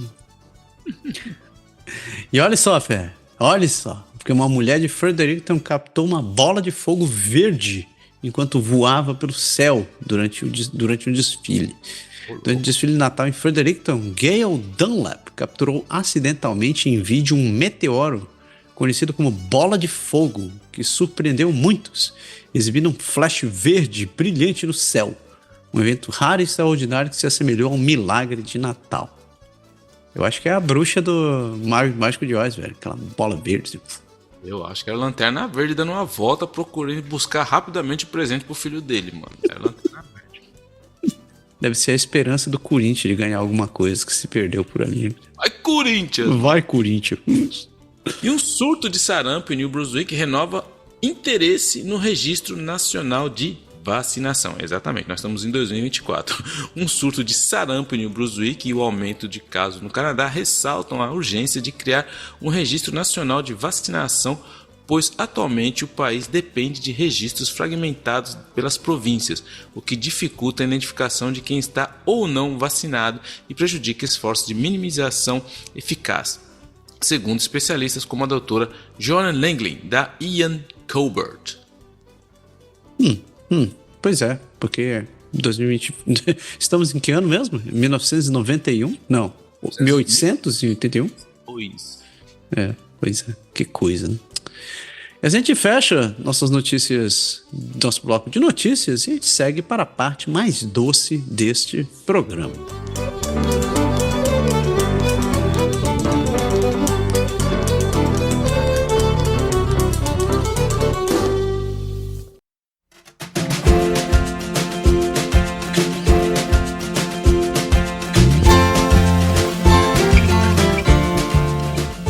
Sugar Shack. Cabana Sucre. E você sabe, o Cabana Sucre e o Sugar Shack é aquele momento doce. E doce combina com Brazilian Pastries, essa empresa de Ottawa que faz esses doces e quitutes que todo mundo adora. Então, é época de festas, tá aí, você tá precisando daquele movimento para chutar o pau da barraca e dizer: agora eu quero comemorar, quero comer doce até virar um boneco de neve. Então, tá aí sua oportunidade. Confira as delícias que são feitas pela Brazilian Pastries. Você dá uma olhada no Instagram deles, no Brazilian Pastries Ottawa, ou visite o site deles, no www.brazilianpastries.com. Por ali você também pode fazer pedidos online e, se você usar o código de desconto Canadá Agora 5, nas compras acima de $50, você leva 5% de desconto. Então, não perca tempo, aproveite essa oportunidade. Vá no site da Brazilian Pastries. Se quiser me mandar de presente, você pode colocar lá, é só dizer mandar de presente pro japonês. Aí eu peço para ganhar aqui. Quem dera. É isso aí. Aproveite essa época do ano, conheça o serviço da Brazilian Pastries. E aí, Pé, qual a sua boa do ano? Véi, assisti um documentário, cara, muito bom, tá em francês, não deve ter em inglês também, no Crave, que é La Prison de l'Esprit Santo, que seria a prisão do Espírito Santo. Isso para dizer que é um documentário que fala... Eu gosto muito de ler, já dei dica de livros aqui sobre seitas, que é justamente uma pseudo-seita que tem aqui no Quebec, e ele mostra bem na testemunha ali a dificuldade que ela entrevista jornalistas, 4 ou 5 pessoas que saíram dessa seita, e a dificuldade que se tem de viver então, fora dessa seita, de refazer sua vida. Então ele conta com muito detalhe, assim, ó, o documentário é muito interessante, são 3 episódios simplesmente que falam de como essas pessoas saíram, a dificuldade que tem, aquele negócio de como os caras veem o mundo, a visão de mundo que eles têm lá dentro, a questão da educação que não existe, a questão da... é muito interessante, é muito profundo para ver que a gente está em 2024 e ainda existe esse tipo de coisa acontecendo. De novo, não é em qualquer lugar do mundo, a gente está falando de um país do G7, a gente está falando de um país onde o nível de educação é alto, onde o feminismo é muito forte, onde o ateísmo é muito grande, e isso continua acontecendo aqui. Realmente é triste de ver ali ele fala de jovens, de meninas que são obrigadas a casar com 14, 15, 17 anos e depois começa a ter filho até o corpo não aguentar mais. Então assim, é triste de ver isso acontecendo ainda, e a marca e a dor que deixa, as feridas que ficam para sempre ali, né, nesses jovens ali, e explica muito bem essa questão da seita. Então, La Prison de l'Esprit Saint, que está no Crave em francês, para quem quiser, vai ter tradução em inglês também, mas muito interessante para essa questão sociológica. Eu queria fazer só um comentário aqui, eu não coloquei na pauta, mas eu terminei a 6ª temporada do Cobra Kai e eu quero falar a minha visão. Achei uma bosta, entendeu? Vou deixar bem claro, achei uma bosta. Se você assistiu, as 5 primeiras eu achei muito interessante, era muito legal. Achei massa os links que eles fizeram com o passado, as pessoas que eles trouxeram, a história ali dos 2 moleques, entendeu? Aquela contraste entre um que é pai, mas não era um pai presente, o outro que não tinha pai e o pai que queria ser. E assim, achei muito interessante todo o ambiente, a maneira que eles colocaram a história. Mas a sexta temporada, velho, quando eles começaram a meter aquele negócio daquele torneio, você cai, e aí um outro grupo que vem, os caras que vêm... Mano, eu falei, onde esses caras querem ir, velho? Isso aí me lembrou muito uma série que me decepcionou, que foi Lost, pros mais velhos como eu vou lembrar, que foi uma das primeiras grandes séries que as pessoas acompanharam ali. Realmente, todo dia, todo mundo, cada fim de semana o pessoal esperava. E no final o cara se perdeu tanto que ele falou, mano, eu vou vomitar, é isso aí. Vocês gostou do final, não gostaram do final? Eu achei que realmente, assim, tava indo super bem, mas a quinta, cara, eu tive uma dificuldade enorme de terminar, porque eu falei, cara, é sério que começou uma baboseira, um melodrama, assim, uma cena assim, eu falei, mas por que de onde saiu isso aí? Por que o cara mostrou a namorada do outro dançando? Tipo, infelizmente, eu tava indo super bem até aqui, mas a sexta temporada, e não acabou ainda, porque parece que do jeito que acabou, fala que os episódios finais estão chegando, mas eu achei simplesmente horrível. Não gostei, digam assim. E eu terminei também a outra série que eu comentei semana passada, que é do The Empire of Ocean Park. O final é excelente, ou se você gosta de turn and twist, aquelas coisas realmente punk, assistam essa temporada que você fica lá, porque é uma teoria da conspiração, né? Uma teoria da conspiração que acontece, muito, muito bom assim. Mas assistam então aí o Prisão do Espírito Santo, Cobra Kai, sexta temporada, achei terrível. É isso. E outra, cara, vou fazer um comentário também, tipo assim, cara, quando você assistiu a sexta temporada? Você assistiu? Infelizmente. Você assistiu? Infelizmente assisti. Cara, na hora que chega o campeonato lá, e vai ter campeonato com vários dojos do mundo inteiro, lembrei de você. Falei, puta, imagina um japonês, esse cara que manja dos karatê mesmo, que é a coisa ali, pai e tal, de honra, respeito. Mano, aquela bagunça. Aí teve uma hora que chegou o grupo lá, como que era? Tinha um grupo do Brasil, Redentor, sei lá o nome. Redentores.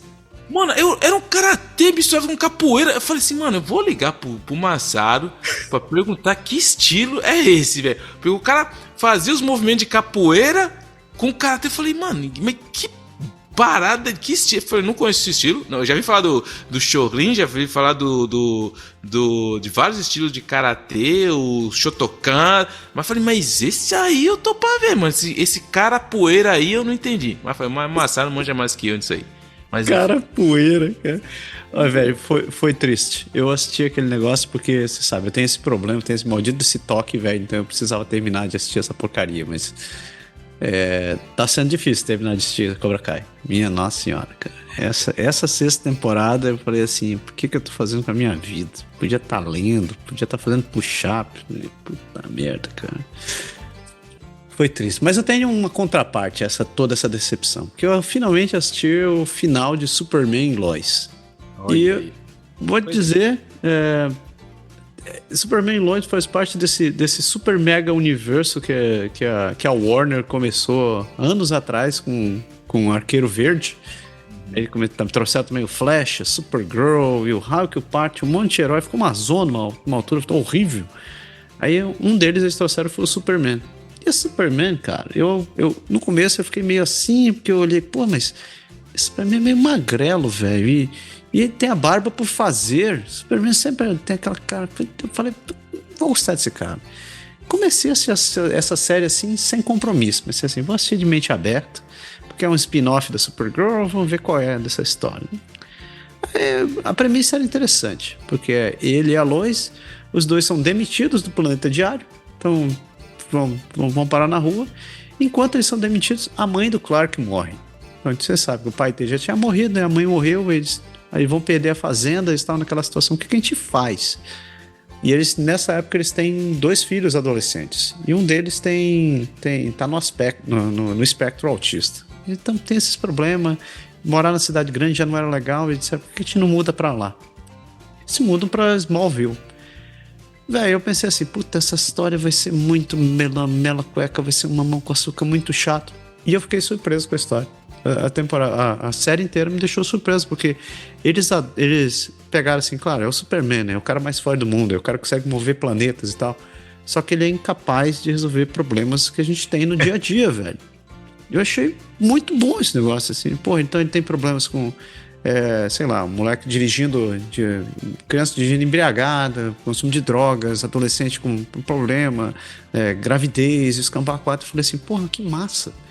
E o final da temporada, né, eles já, claro, tinham que colocar alguma coisa super, então tem sempre os grandes conflitos universais, assim, tal.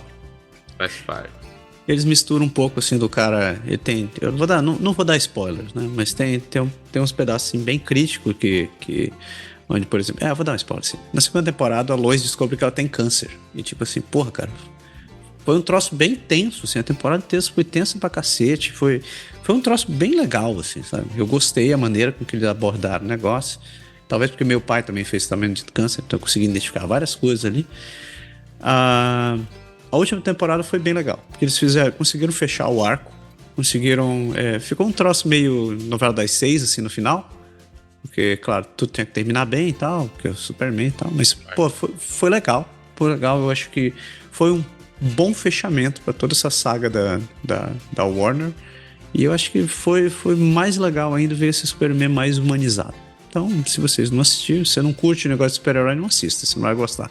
Mas se tiver a fim de ter a mente um pouco mais aberta, vá lá e curta. Ficou legal o Superman 2, última temporada. Boa dica. E como sempre, a gente deixa aquela dica, doe sangue, porque sempre tem gente que precisa de sangue. Você não precisa ser o Superman para salvar vidas, você pode doar sangue, que isso ajuda muito. Acredite, uma bolsinha de sangue pode ser a diferença entre alguém viver ou morrer. Você não precisa saber quem é, mas se você puder fazer isso, você vai poder ajudar alguém, com certeza. E Pé, agora chegou aquele momento maravilhoso, porque faltou tempo, tá faltando gente para colocar nesse negócio. Porque pra Vô Champion tem 2 candidatos e eu vou dar o prêmio pros 2 essa semana. Merece. Primeiro é o concurso, né? Sempre é, nossa querida Air Canada, que agora está cobrando para as pessoas tem que fazer a porcaria da mala, tem que despachar a mala, velho. Isso não deveria estar acontecendo mais nessa altura do campeonato. Mas bravo, campeão, bravo, Air Canada. Vocês sempre estão no nosso coração, sempre vão ganhar esse prêmio até vocês aprenderem. E o outro fica pro Adams Dewar, que foi o cara que tava falsificando passaporte vacinal. Parabéns, muito bom. E em contrapartida tem 2 momentos good vibe pra cacete. Primeiro vai pra Constância Safatli, ali de New Brunswick, que tem esse curso de costura pra recém-chegados, para mulheres, e ela incentiva as pessoas a fazerem curso e aprenderem a desenvolver uma profissão. Parabéns para Constância. E fica também para Manuela e para o Vitor Saiga, lá de Montreal, que faz esse trabalho maravilhoso de ajudar as pessoas em asilo, de fazer parte da vida dela, de se integrar à sociedade. Então, nesse mundo que a gente só vê porrada, só vê um movimento para ficar triste, isso é muito bom. Parabéns para os 2. E qual o feedback do último programa?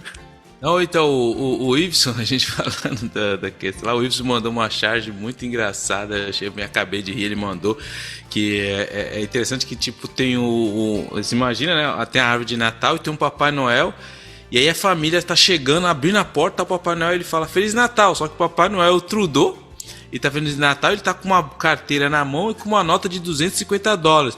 E o pai da família, ele fala assim, mas isso não é a minha carteira? Tipo... É o Trudeau dando o nosso dinheiro com o nosso dinheiro, fazendo a gente alegre com o nosso dinheiro. Achei muito boa essa do isso daí. O Feliz Natal do Trudeau com o nosso próprio dinheiro. Muito bom. E cara, tem um do Josias. Josias postou no Twitter e disse aí, olha aí, Canadá agora. Fui vítima da Air Canada. Cancelaram minha passagem 10 dias antes da viagem e não me deram outra opção. Simplesmente cancelaram. Eu já fui com um monte de coisa marcada e com passagem de volta comprada com eles também.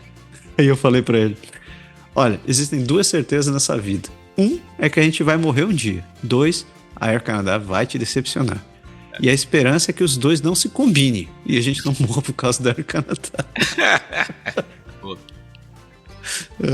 Isso aí, sinto muito, Josias. Espero que você consiga resolver a situação. Não a gente faz piada, mas não é uma situação legal. Sei que isso é muito escuro. É engraçado. Viu?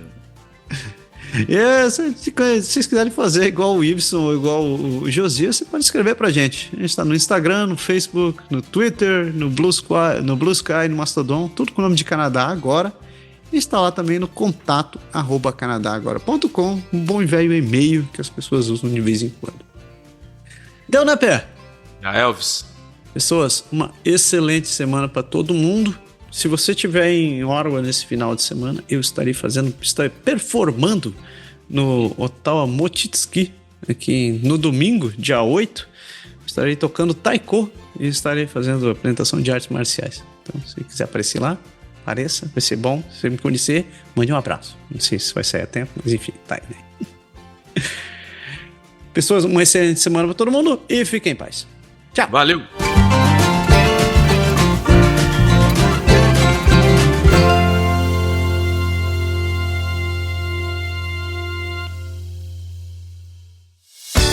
Esse podcast foi produzido por Canadá Agora. O Canadá como você quer ouvir.